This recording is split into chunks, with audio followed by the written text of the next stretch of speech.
ಲೋಕಸಭಾ ಚುನಾವಣೆಯ ದಿನಾಂಕ ಘೋಷಣೆಯಾಗಿದೆ. Congress, BJP, JDS ಅಭ್ಯರ್ಥಿಗಳ ಆಯ್ಕೆ ಕೂಡ ಅಂತಿಮವಾಗುತ್ತಿದೆ. ರಾಜ್ಯದ 28 ಲೋಕಸಭಾ ಕ್ಷೇತ್ರದಲ್ಲಿಯೂ ನಾಯಕರ ರಣತಂತ್ರ ಜೋರಾಗಿದೆ. ಕಾಂಗ್ರೆಸ್ನಲ್ಲಿ ಚಿಕ್ಕೋಡಿ ಲೋಕಸಭಾ ಕ್ಷೇತ್ರಕ್ಕೆ ಸಚಿವ ಸತೀಶ್ ಜಾರಕಿಹೊಳಿ ಪುತ್ರಿ ಪ್ರಿಯಾಂಕಾ ಅವರ ಹೆಸರು ಬಹುತೇಕ ಫೈನಲ್ ಆಗಿದೆ ಎನ್ನಲಾಗಿದೆ.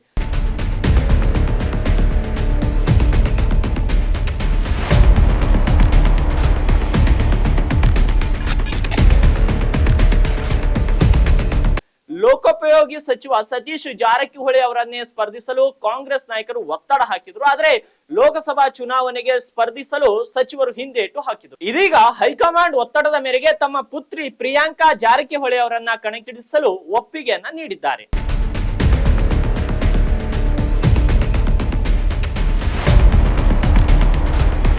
ಚಿಕ್ಕೋಡಿ ಲೋಕಸಭಾ ಕ್ಷೇತ್ರಕ್ಕೆ ಸಚಿವ ಸತೀಶ್ ಜಾರಕಿಹೊಳಿ ಅವರ ಪುತ್ರಿಗೆ ಟಿಕೆಟ್ ನೀಡಲು ಕಾಂಗ್ರೆಸ್ ಮುಂದಾಗಿದೆ. ಈ ಬಗ್ಗೆ ಸಿಎಂ ಸಿದ್ದರಾಮಯ್ಯ ಜೊತೆ ಸತೀಶ್ ಜಾರಕಿಹೊಳಿ ಮಾತುಕತೆಯನ್ನು ಕೂಡ ನಡೆಸಿದ್ದಾರೆ. ಬಳಿಕ ಅಧಿಕೃತವಾಗಿ ಘೋಷಣೆಯನ್ನು ಕೂಡ ಮಾಡಲಿದ್ದಾರೆ.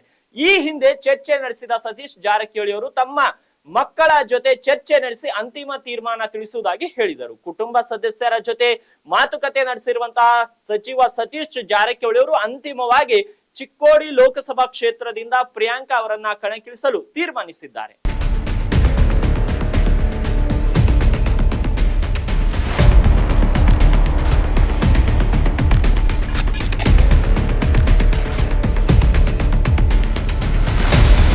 ಅಣ್ಣಾ ಸಾಹೇಬ್ ಜೊಲ್ಲೆ ವರ್ಸಸ್ ಪ್ರಿಯಾಂಕಾ. ಚಿಕ್ಕೋಡಿ ಲೋಕಸಭಾ ಕ್ಷೇತ್ರ 1962ರಿಂದ ಕಾಂಗ್ರೆಸ್ ಪಕ್ಷದ ಭದ್ರಕೋಟೆಯಾಗಿತ್ತು.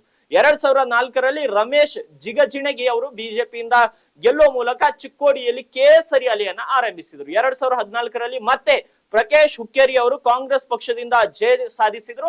2019ರ ಚುನಾವಣೆಯಲ್ಲಿ ಬಿಜೆಪಿಯಿಂದ ಅಣ್ಣಾ ಸಾಹೇಬ್ ಶಂಕರ್ ಜೊಲ್ಲೆ ಗೆದ್ದಿದ್ದಾರೆ.